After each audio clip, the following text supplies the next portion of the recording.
Welcome to another episode of Ordinary Leaders. I'm super excited today to have a very special guest, Fanny Tristan. I met Fanny a couple years ago. Has it been 2 years? When we were both really thinking about expanding our businesses in the Retreat Like a Boss community. And so, Fanny, tell the audience a little bit about who you are, your background, and what you do. What would you like the audience to know about you? Yeah, thank you. I'm happy to be here.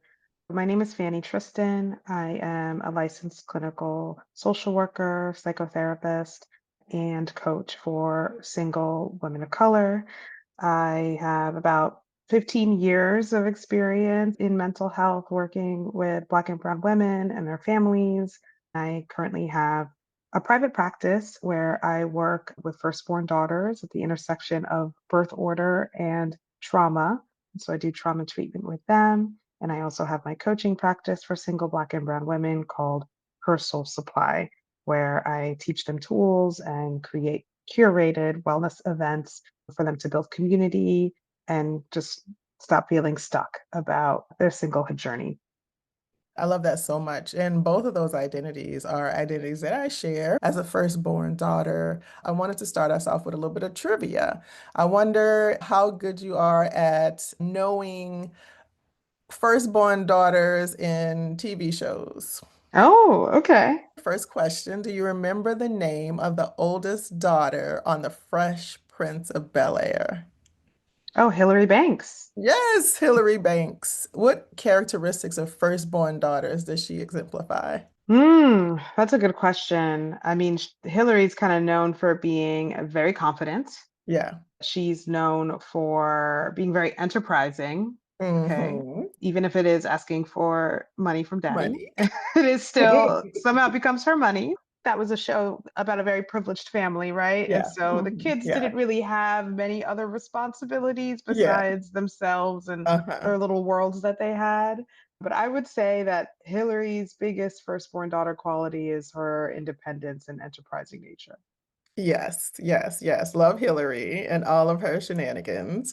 What about Blackish? Do you remember the firstborn daughter in Blackish? Yes, it was Yara Sahidi, but I forgot her name on the Yes. show. She had the spinoff going into Grownish. Grownish. Yeah. Oh, I forgot her name, but I know who it Yeah. is. Her name was Zoe. Zoe, Yeah, yes. her name was Zoe. And can you name some of her firstborn daughter qualities? Yeah, I mean, Zoe kind of commanded the room every time she walked in. She would always walk into the shenanigans, Hmm. especially around the twins. Like she kind of Yeah. reeled people in. She was the voice of reason sometimes. She always imparted lessons, even if they were her own. So I Yeah. think that her firstborn quality is being the wise one. Yeah. Okay. Now this one, I had to think about it because I don't know if I realized that there was a firstborn daughter on Good Times. Oh, yeah, I'm gonna have to concede there. Okay, so Thelma was the oldest. Possibly. Thelma held it down. I never saw JJ doing the dishes. Thelma cooked, Thelma cleaned, she did the chores, she was really responsible, she was the voice of reason. And I remember the pressure that she faced when it was time for her to marry. She was about to marry NFL player. I think she did marry an NFL player. And so that was kind of the way that the family was going to get out of the ghetto, quote unquote, you know? So a lot of responsibility fell on Thelma, while JJ was all about dating and he was an artist and he was full of crap. He was having a good old time, and then Thelma would be like, "We can't do that. We have to be responsible." But that's for us old heads. So, how did you come to design your practice around this eldest daughter and single women? Yeah, so I mean, one practice is definitely informed by the other. I'll start off with my therapy background. I myself am actually an only child, but is very much an only daughter, firstborn daughter, and definitely felt a sense of responsibility that very much parentified me because of the circumstances of my personal life, growing up an immigrant, growing up quite isolated due to mental illness in my family.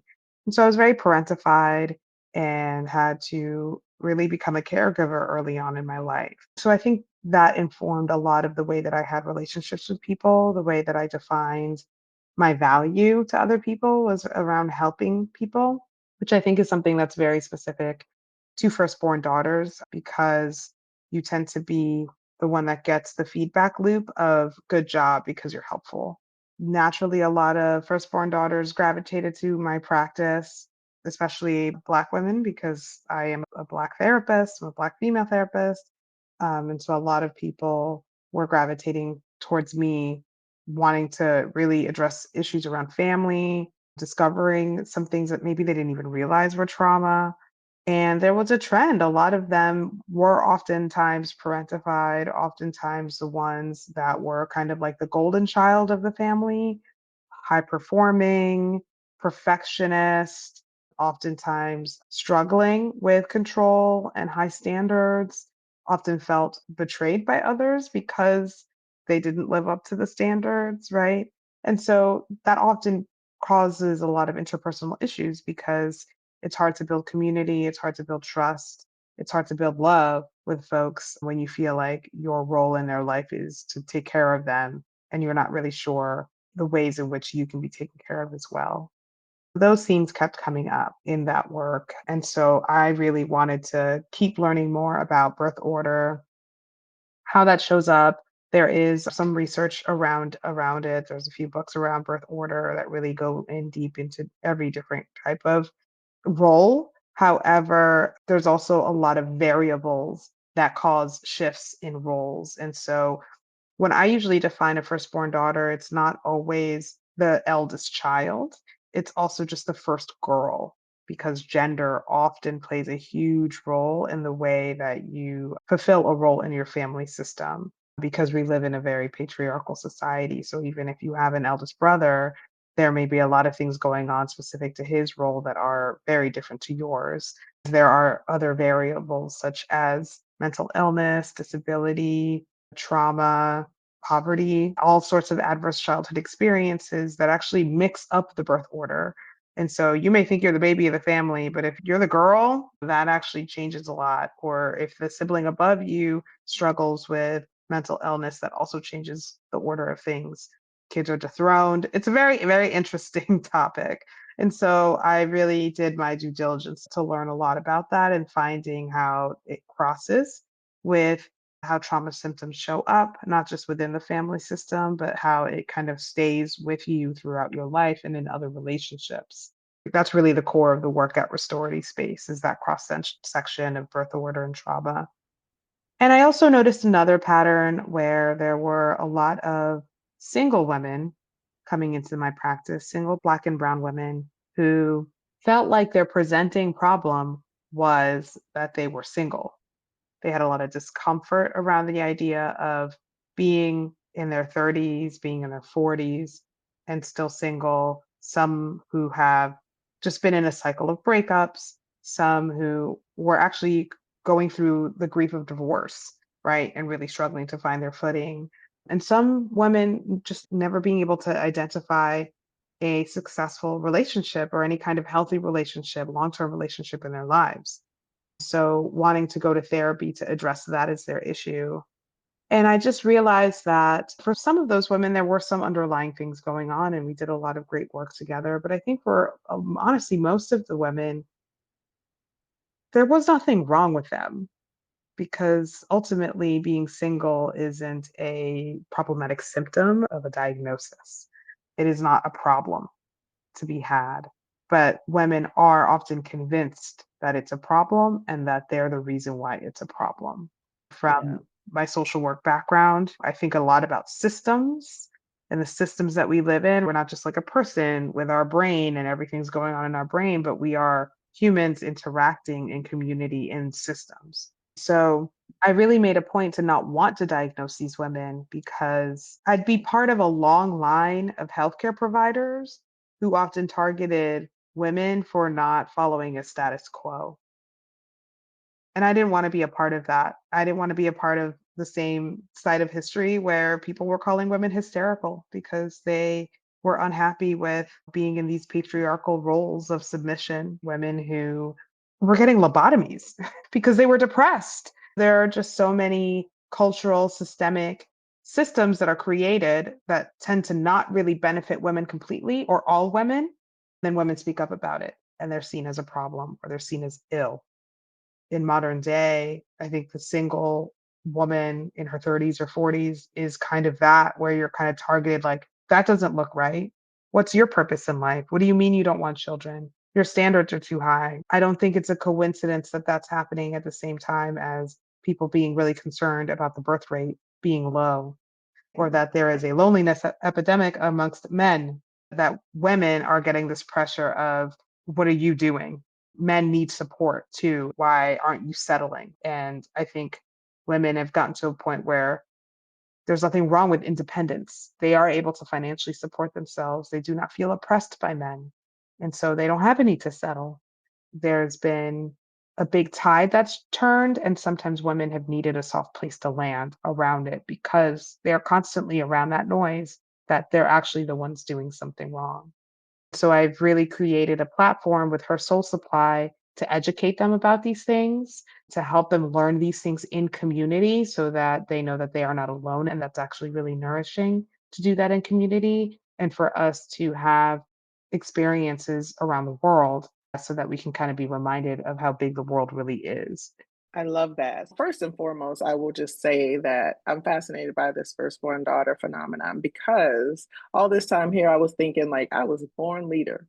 Mhm, And really paying attention to these characteristics that you are sharing helps me to understand that these are things that I was socialized around subconsciously, and that independence, some of it was articulated and communicated as an expectation. And then either it was expressed or it was not necessarily expressed overtly, but it was communicated through expectations of what I was to do, how I was to do it, when I was to do it. This idea of being out in the forefront, expected to care for other people. I love hearing you say that is something that is a trend among firstborn daughters. I've had to learn how to care for myself as opposed to always being the person that is looking for people who need care. I wonder how your clients are showing up in professional leadership spaces, because obviously, when you have that skill set in those orientations, you find those spaces that can take advantage of those skills. What does it look like when you support them around burnout, setting strong boundaries, and kind of undoing some of those learned behaviors? mhm. Oftentimes, when I talk to women in my practice around leadership, we talk a lot about expectations and we talk a lot about responsibility versus blame. A classic example of siblinghood where your parent leaves you responsible for your little siblings. And if one of them behaves doing something badly where they get hurt or they get in trouble, you are the one in trouble as the one that was responsible. So you are to blame for their behavior. Now, every firstborn that I know that has been in that scenario knows that that is not fair because you are not in your sibling's mind. We often think that because you are responsible for something, that you are to blame for it not going well. And that's just not accurate. Blame is actually defined by a mix of responsibility and intention. If you intend to manipulate your sibling so that they get harmed, yes, you are responsible and to blame for them being harmed. But if you're responsible for them and they didn't want to listen to you and they still wanted to jump off the banister and hit their head, are you to blame for their defiance? No. I think that when we translate that into leadership, when we manage people, when we are leading projects, employers do that. Well, we pay you to be the leader, so you are to blame when things go wrong, which is also inaccurate, Mhm. right? Because one person cannot sum up the autonomous doings of every single person on a team, and people run big teams. Yeah. Oftentimes, firstborn daughters are used to kind of taking it right? Taking the blame, taking the criticism, and not really being recognized for how hard it is to wrangle people in. People are hard to deal with. People are really hard to deal with. What is the hardest mindset shift that you see your clients struggling with? The hardest mindset shift that they struggle with is to just do it dirty. Mm-hmm. Avoiding perfectionism. Yeah, I empathize with that. I definitely struggled with Hmm. that and sometimes still struggle with that. Perfectionism is a very limiting world view because it doesn't really exist. Yeah, But to be able to detach your confidence from perfectionism is really, really hard for perfectionists because they're defining themselves by how perfect they are. But it's that idealized version of you or what you think of yourself isn't real. And if that is the thing, and this is the real twist, is that if that's what you measure yourself up against, where's the room for everybody else? right. Or are they up against the same standard?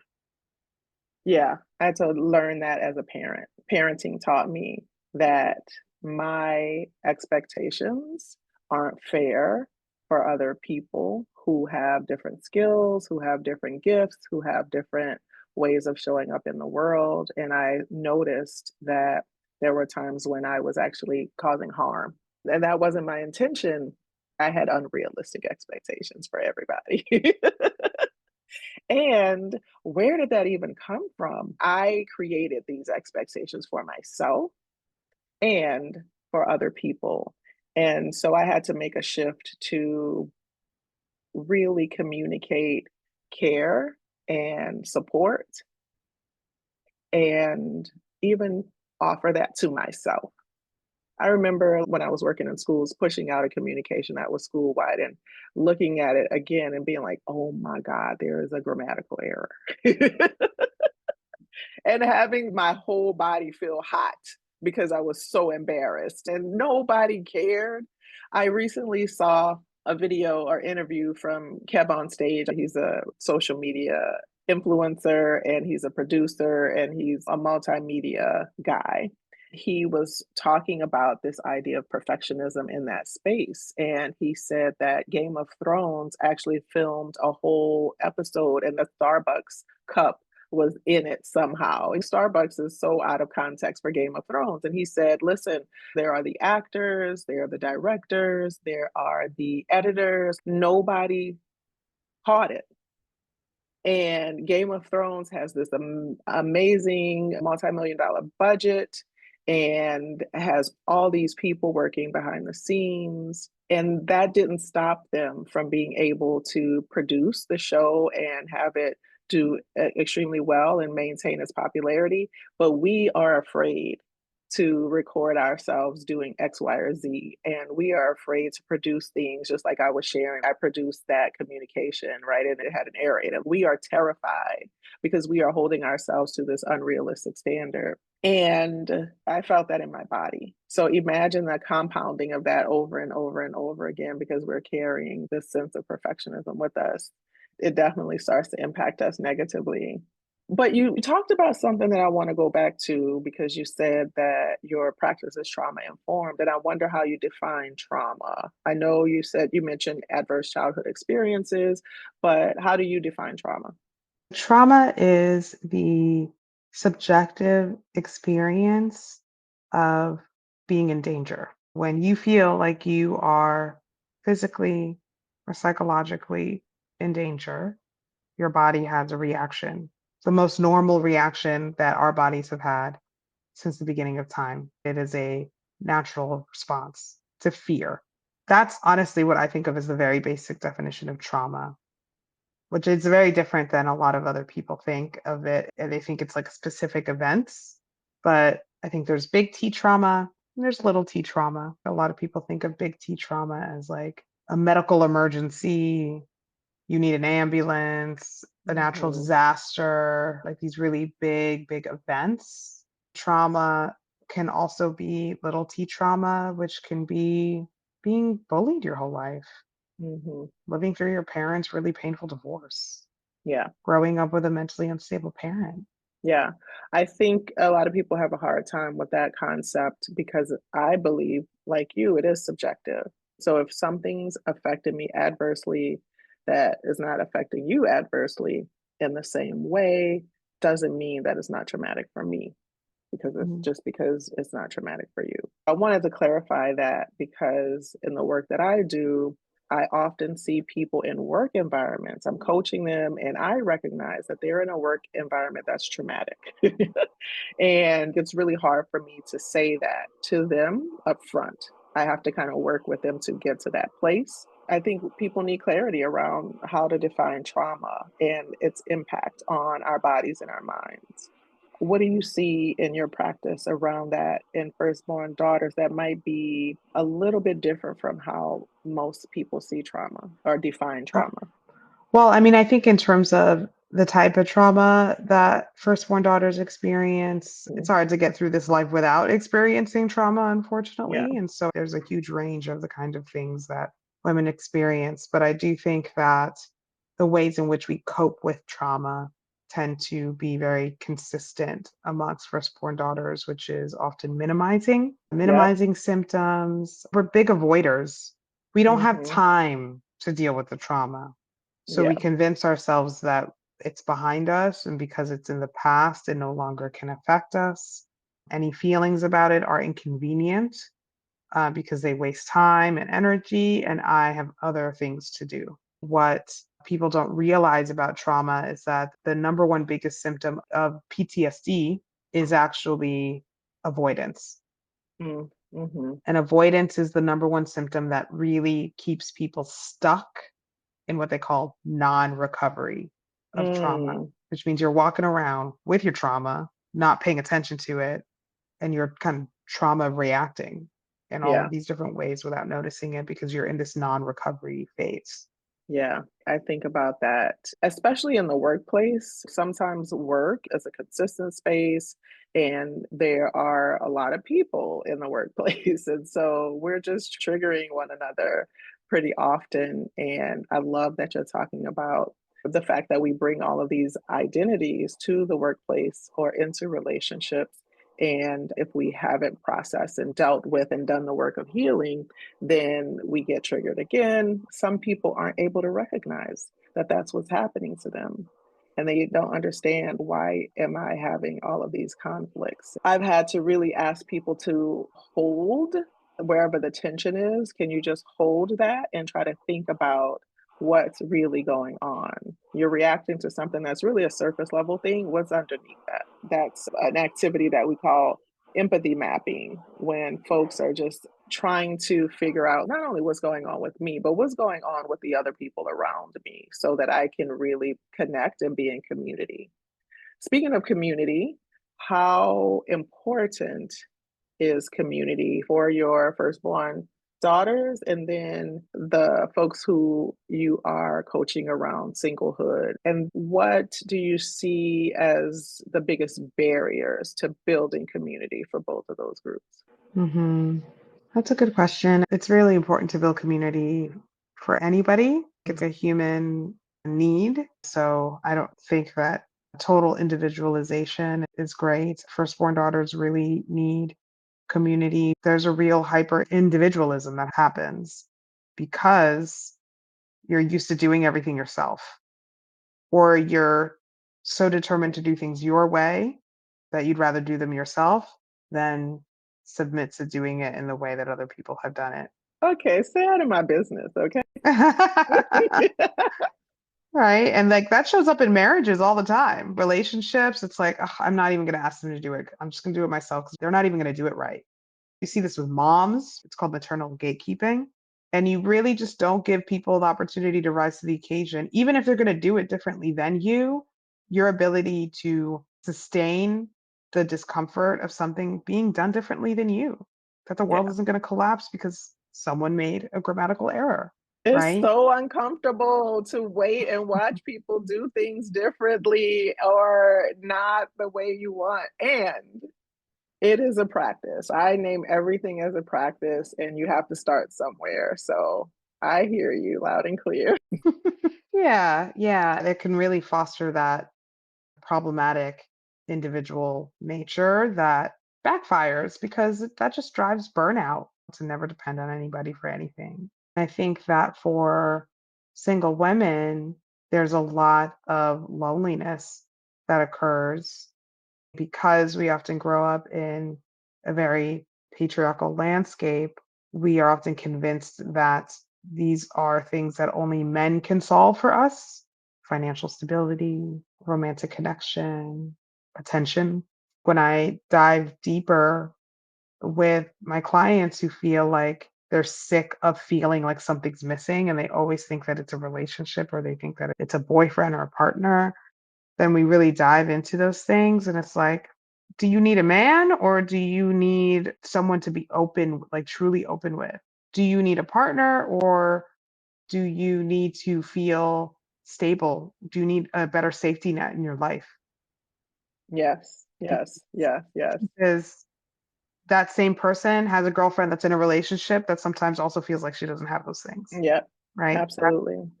But, those things are presented to us as the solution, Mm. the way that we fill those voids. And so that takes work to really think outside of the confines of those social norms. Unfortunately, there are other forces that impose those beliefs on us. You mentioned 30s and 40s, try 50s, okay? I'm 52 and single, and I still get questions when I'm traveling like, are you going to see somebody? No, I'm going on a trip. I'm going to work or I'm going to have a good time. No, I don't really need anybody to go with me. I have the things that I want to do. And do I love hanging out with my friends? Yes, I do that too. But the expectation is always that I need to have a partner with me if I go somewhere. Also, you mentioned attention. And I remember going through an exercise where I was doing a journaling activity. And the activity was, what do you want from a partner? And make a list. Then, after you did that, it said, now you have to ask yourself, do you provide these same things for yourself? Are you showing up for yourself in this way? I was appalled at my inability to identify or check any boxes. I couldn't check any one of the boxes that I was saying, oh, I want this from a partner. And when I look back at that list, I was like, I am not doing this for myself. I'm not showing up for myself in this way. And then I was like, the audacity of you to expect somebody else to provide these things for you when you're not even doing them for yourself. So from that point on, I was like, you know what? I am worthy of my own time, energy, and attention. And if I can't really pay attention to myself and champion myself and give myself the energy and spend time with myself, then it's not fair for me to ask anybody else to show up for me in those same ways. That moment was a revelation. I was like, oh, whoa, I'm treating myself like crap. Even in platonic relationships, am I being a good friend to myself? I had to really shift my mindset around that.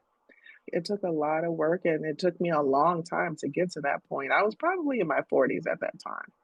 And now I'm just like, yep, I'm trying to do a better job of taking care of myself, not only for my work, right? I don't want to be a hypocrite. I don't want to be coaching people around these same principles when I'm not practicing them myself. I want to learn a little bit more about kind of the fun side of your Her Soul Supply practice because I know that we met during the Retreat Like a Boss event. How has that manifested for you? For me, it's manifested in a leadership conference in New Orleans, the Level Up Leadership Lab. We spend 4 days down there. We explore the history of the city and trace the legacy of leadership, particularly around Black leadership in the city. And we celebrate in the end. We have second line bands. We have really good food. How have you translated our learnings from the Retreat Like a Boss experience? Oh, yeah. So I had my first wellness retreat last year in 2024 in Oaxaca City. It was called Restore Her Oaxaca City. Yeah. And it was a wonderful 5-day retreat where every day we did a wellness event that was specific to the indigenous culture of Mm, Oaxaca. It was all women who had a story to tell. We had sister circles every day alongside our wellness events. We ate amazing food. We went on some great adventures. I still connect with a lot of the women there to this day who think really fondly of the event. And so I was really attracted to the idea of building retreats as part of her soul supply because I understood the impact of travel in healing. And I very much found a lot of myself through travel.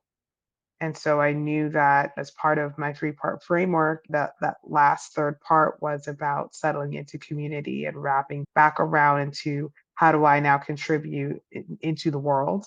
How do I engage with the world and be part of the example for the next generation of girls and women who need to go and live their lives to the fullest and letting the world guide your growth and your ongoing growth. That's really the core value that I have every time I plan a retreat. It's not really the type of retreat where we like only lay on the beach. I think that's a very specific kind of trip. We specifically connect with local artisans, local businesses. We make sure all the money goes to them directly because we want to learn from them. We want to learn about their relationship with their culture and land. We want to connect with other women who also are living their lives and building businesses in these places and help support them. That's really a big thing that holds up a mirror to us and reminds us the world is huge. Retreat Like a Boss has really been a way for me to learn how to create that. Shout out to Christina and the group. I love that weekend and I'm still trying to emulate that same energy that we got in the work that I do. And it sounds like you are as well. What are some of the goals of Her Soul Supply? If I understand correctly, you have the coaching portion of that, and then you have the retreat portion. So, what are some of the goals if somebody wants to step into your coaching program? What does that look like, and what are the goals and outcomes that you have in mind for them? Yeah, so oftentimes people begin working with me through my live workshop. It's called Single, Empowered, and Free. It's a monthly workshop that I have. It's like 90 minutes to 2 hours. I just go deep into all of the different systems that we participate in as women and how they impact us as Black and Brown women, and really talk about each one and their relationship to how they show up in our lives. And so the goal is for them to educate themselves on the way that these themes show up in their life. That includes the marriage industrial complex, sexism, racism, patriarchy, machismo culture, and just how all of these things are showing up in their day to day and the ways in which they judge themselves. Then by the end of the workshop, we will have done discussion, we will have done journal prompting, and start to create that blueprint of what is a life that centers me at center stage and not romance. Not to say that romance can't be part of the future, it totally can be part of the story. However, I think when women are feeling stuck in their singlehood journey, it's oftentimes because they've been waiting. And so this is about creating a path where you can just keep moving and really live a life that is authentic to you so that when that person comes along that you do want partnership with, they're meeting the real you Yeah. who is unapologetic about the way that they live their lives and being able to really see that person with clear eyes and not feel like you're settling. I love that so much. I love that over the course of, you said 90 minutes? Mhm. Yeah, that you can actually leave with concrete steps and a plan. And you said that was free and you do it once a month? Like, when's the next one? So it's no longer free. It Okay, is okay. a 90-minute to 2-hour course. Right now it's at $37 and it's That's pretty virtual. free. Like That's that's pretty free almost for, free. for what's being offered. It is pretty free. Yeah, it's usually the last Monday July, of every month. and the next one will be the last Monday in August. I want to ask one more question. I have a segment called the Secret Shenanigans segment. When it comes to leadership or firstborn daughters or folks who are digging into their singlehood journey, What is a story that you are willing to share around something that's really just silly or surprising or just flat out weird? That's a good question. There's a lot of those things. The latest thing that's come to mind is that I just finished some work around how to have a happy and healthy host season, which is kind of a guide that I created for single women because it's New York, it's hot, it's summer, we're all out here being half naked. Okay, so there's a lot of sexual chemistry in the air. We need to do a lot of redefining kind of what our sexual identities can be outside of being the object of desire, especially Hmm. to men. Your sexual liberation has always been yours. It doesn't just show up because a man wants to play. Yeah. And so I'm encouraging a lot of single women to go out and play. I just created a guide. It's on my website that's called How to Have a Happy and Healthy Host Season. I connect with a lot of my colleagues who are sex educators, sex therapists, pelvic floor specialists, just to pick their Hmm. brain about like, how would you define Hmm. a hoe? And what does this mean about our bodies? I just love doing that work because it felt like one, I wanted to celebrate some of the wonderful colleagues that I have that do this wonderful work and do very sex focused works with their clients because it's so taboo. But at the same time, we also need to be able to get to know that part of ourselves in order to expect other people to be able to create pleasure with us or for us. Right? Kind of like what you Absolutely. were saying earlier about like Yeah. list out all the things that you want in a partner and do you even do those Hmm. things for yourself? A lot of women are used to giving their power to other people.